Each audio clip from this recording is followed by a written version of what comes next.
Good morning friend, আবারও একটা mini vlog নিয়ে চলে এলাম। তোমরা আগে আমার গার্ডেনের ছাদের মানে ফুল গাছ দেখে খুব খুশি হয়েছিলে, অনেকে আমাকে পার্সোনালি মেসেজ করেছো। আমার মানে পেজ আছে, সেই পেজে ফেসবুকে।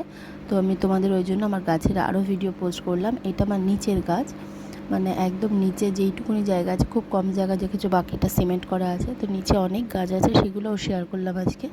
দেখো কত জবা গাছের ভ্যারাইটি আছে। একটা অ্যালোভেরা গাছ আছে, যেটা খুব প্রয়োজন বাড়িতে রাখা, কারণ অ্যালোভেরা যে কোনো কাজে খুব ইউজ হয়, স্কিনের জন্য, হেয়ারের জন্য। আর একটা দেখো সাদা রঙের বিশাল বড় একটা কাঞ্চন গাছ, যেখানে প্রচুর ফুল ফোটে। রোজ অন্তত 20 থেকে 25টা করে প্রত্যেক দিন এই কাঞ্চন গাছে ফুল ফোটে। আর আমাদের ছাদের যে বাগান আছে সেখানে কিন্তু ইয়েলো আর পিঙ্ক কালারের কাঞ্চন গাছ আছে। পিঙ্কটা এখনও যদিও ফোটেনি, বেশ 2 বছর ধরে গাছটা বড় হচ্ছে, একদম ছোট্ট গাছ লাগানো হয়েছিল। বাট ইয়েলো কাঞ্চনটা ফুটে তোমাদের দেখিয়েওছি আগে। আর এটা হচ্ছে সাদাটা, এটা অনেকবার কাটা হয়েছিল, কারণ লম্বা হয়ে গেলে কাঞ্চন গাছের ডালগুলো বিশাল লম্বা হয়ে যায়। ওই জন্য কিন্তু কাঞ্চন গাছকে বেসিক্যালি আমরা কাটিং করে রাখি উইন্টার সিজনে। তো দেখো তারপরেও কত বড় হয়ে গেছে, বিশাল বড় একটা আকার ধারণ করেছে গাছটা। তো এটা নিচেই থাকে, এত বড় গাছ যেহেতু উপরে রাখা খুব মুশকিল। আর কাঞ্চন ফুলের যে অন্য কালার দুটো আছে বললাম, পিঙ্ক আর ইয়েলো, সেগুলো কিন্তু এতটা ঝাঁকড়া হয় না, মানে সরু হয়ে ওপর দিকে ওঠে গাছগুলো, অত কিন্তু স্প্রেডিং হয় না। অনেকবার কাটিং করেছি, কাটিং করলে গাছ একটু বুশি হয়, তো অনেকবার কাটিং করার পরেও কিন্তু কিছু হয়নি। এটা হচ্ছে নয়নতারা। আমাদের বাড়িতে নয়নতারা গাছ, আমাদের বাড়িতে নেই, যে কোনো মানুষের বাড়িতে কিন্তু নয়নতারা গাছ দেখবে অনেক আছে। নয়নতারা এই পিঙ্ক কালার আছে, আর এটা হচ্ছে সাদা। তো এই দুটো ছাড়াও অনেক ভ্যারাইটি লাগিয়েছিলাম, পার্পেল লাগিয়েছিলাম, সাদার ভেতরে লালের কম্বিনেশনে নয়নতারা লাগিয়েছিলাম, বাট কোনো গাছই বড় করতে পারিনি, জানি না কেন। তো ওই জন্য এই দুটো গাছে নয়নতারা গাছ আছে, তাও পিঙ্কটা খুব কম আছে, 2 কি 3টে গাছ আছে। বেসিক্যালি কিন্তু সব কটাই সাদা, মানে অনেকের বাড়িতে, তোমাদের বাড়িতে যদি অন্য কালার থাকে গাছ, অবশ্যই কিন্তু জানিও। আর যারা নতুন দেখছো আমার চ্যানেলটা, অবশ্যই অবশ্যই সাবস্ক্রাইব করতে ভুলো না, আর বেল আইকনটা প্রেস করে রেখো, যাতে করে নতুন ভিডিও তোমরা দেখতে পারো, ঠিক আছে? আর তোমরা বলো কোন কোন ভিডিও তোমরা দেখতে পছন্দ করো, তাহলে আমি চেষ্টা করবো সেই ধরনের ভিডিও তোমাদের সঙ্গে শেয়ার করতে। তো দেখো কত কাঞ্চন ফুল এখনও, সে আমি তখন থেকে তোমাদের সঙ্গে বকর বকর করছি, কিন্তু তখন থেকেই দেখো কাঞ্চন ফুল কত তুলছি, কাঞ্চন ফুল এখনও তোলা শেষ হয়নি।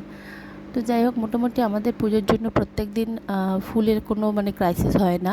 শীতকালে জবা, চন্দ্রমল্লিকা, ডালিয়া, বিভিন্ন রকম ফুল হয়। আর গরমের সময় দেখো কাঞ্চন ফুল আর জবার তো আমার হাজব্যান্ডের গাছে ভীষণ শখ, আমারও খুব শখ, বাট বেশি সময় করতে পারি না। বাট ও স্কুল থেকে ফিরে প্রচুর গাছের পরিচর্যা করে, আর ভীষণ ভ্যারাইটি অফ জবা ও লাগাতে ভালোবাসে। দেখো কাঞ্চন ফুলই হাফ ঝুড়ি হয়ে গেছে প্রায়। এটা আমাদের ফুলের ঝুড়ি ঠাকুরের। তো কাঞ্চন ফুল কিন্তু দেখো, এটা আমাদের বাড়ির পাশে একটা ছোট্ট জায়গা আছে, যেখানে নয়নতারা, দেখো কত নয়নতারা। তো আমি চেষ্টা করছি তোমাদের ভিডিওটা একটু শেয়ার করার জন্য। এখানে একটু অন্ধকার আসছে, কারণ ক্যামেরাটা আমি যেখানে রেখেছি সেখানে একটু অন্ধকার আসছে। আমি যেহেতু একাই ভিডিও বানাই, একাই মানে এডিটিং করি, খুব একটা হেল্প করে না কেউ। তো যাই হোক, সময় পায় না হাজব্যান্ড, নয় আমাকে হেল্প করতে অনেকটাই, ওটি জানেও কম এই ব্যাপারে, এডিটিং ব্যাপারে। তো এটা পুরোপুরি আমার নিজের শখে, নিজের শেখা বলতে পারো, শুধুমাত্র তোমাদের ভালো লাগায়। তো সবাই কিন্তু অবশ্যই সাপোর্ট করতে ভুলো না, কারণ দেখো প্রত্যেকটা ক্রিয়েটারই কিন্তু যেই প্রফেশনে ক্রিয়েটিং করে, প্রত্যেকের কিন্তু ভিডিও বানাতে খুব কষ্ট হয়। বা তোমরা যদি সেটাকে না দেখো, তাদের খুব মানে খারাপ লাগে যে এতটা সময় ধরে করলাম। তো দেখো আমি নয়নতারা ফুল তুলছি, প্রচুর নয়নতারা ফুল হয়, বাট অত তুলি না, অত ফুল লাগে না মোটামুটি। আমার মেয়ের পড়ার টেবিলে দেখো আছে, ঠাকুর থাকে, ওকে কিছুটা ফুল দিতে হয় কালারিং। দেখো এইগুলো হচ্ছে সাদা চন্দন জবা, দেখো কত সুন্দর সুন্দর ভ্যারাইটি, একদম প্লেন 4-5 পাতা যে পাপড়ি, সেই সাদা চন্দন জবা। এই চন্দন জবাটা দেখো থোকা হয় একটু, এই লাল জবাটা হচ্ছে থোকা, মানে ওই চন্দন কালার, লাস্ট যে চন্দন কালার জবাটা দেখালাম থোকা চন্দনের মতো, সেম ডিজাইন, শুধু কালার ভ্যারাইটিটা আলাদা। দেখো এইটা আবার একটু অন্য কালার চন্দন, একদম ছোটো ছোটো ছোটো অনেক রকম, অনেকগুলো লেয়ার দিয়ে এই চন্দন জবাটা, ঠিক আছে? অলরেডি 3 রকম দেখালাম। এই একটা হচ্ছে ছোট্ট, দেখো একটু ছোট্ট থোকা জবা, এটা এই সাইজটা একদম ছোট। ওই পাশে একটা গাছ আছে, ওটা বড় থোকা জবা, ওইটা আজকে ফোটেনি, তাই তোমাদের দেখাতে পারলাম না। দেখো বাকি ফুলগুলো দেখিয়ে দিই তোমাদের। এই হচ্ছে একটা ছোট্ট ইয়েলো কালার ফুল গাছ, কিছু কিছু ঠাকুরকে ইয়েলো কালার দিতে হয়, যেমন কুবের মহারাজকে, সরস্বতীকে। এই ইয়েলো কাঞ্চনের কথা বলছিলাম, এইটা হচ্ছে ইয়েলো কাঞ্চন। পিঙ্ক কাঞ্চনটা পাশেই গাছটা, বাট কোনো দিন এখনও পর্যন্ত কোনো ফুল আসেনি আজ পর্যন্ত। জানি না কবে ফুল হবে। গাছটা কিন্তু বিশাল আকার হয়ে গেছে। দেখো ইয়েলো কাঞ্চনটা দেখতে পাচ্ছ, ওই পাশে যে বড় গাছটা একদম লাস্টে, ওটা ইয়েলো কালার কাঞ্চন ফুল গাছ। এই যে এইটা কিন্তু এখনও কোনো দিনও ফুল ধরেনি, তো জানি না কবে হবে।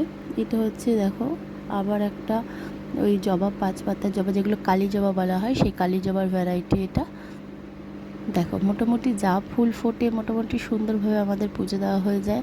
আরও অনেক ফুল বেঁচে যায়, বেশি করে ঠাকুরকে দিয়ে দিই, কারণ ফুলটা গাছ থেকে তোলা হয় একমাত্র ঠাকুরের পায়ে নিবেদন করার জন্যই। আদারওয়াইজ আমি ফুল একদম গাছ থেকে তুলতে পছন্দ করি না। দেখো অনেকে বলছে আমাবতীর সময় পুজো দিতে নেই, বাট আমি কিন্তু আমাবতীর সময় মেয়ে ঠাকুরের মুখ ঢাকা দিয়ে সমস্ত পুজো দিয়েছি। দেখো এটা হচ্ছে কী গাছ বলে, মানি প্ল্যান্ট।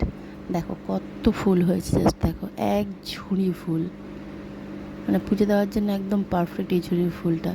সবাই ভালো থেকো। আজকে ব্লগটা এখানেই শেষ করছি। সবাই সুস্থ থেকো, আবার নতুন ব্লগে দেখা হবে। টাটা।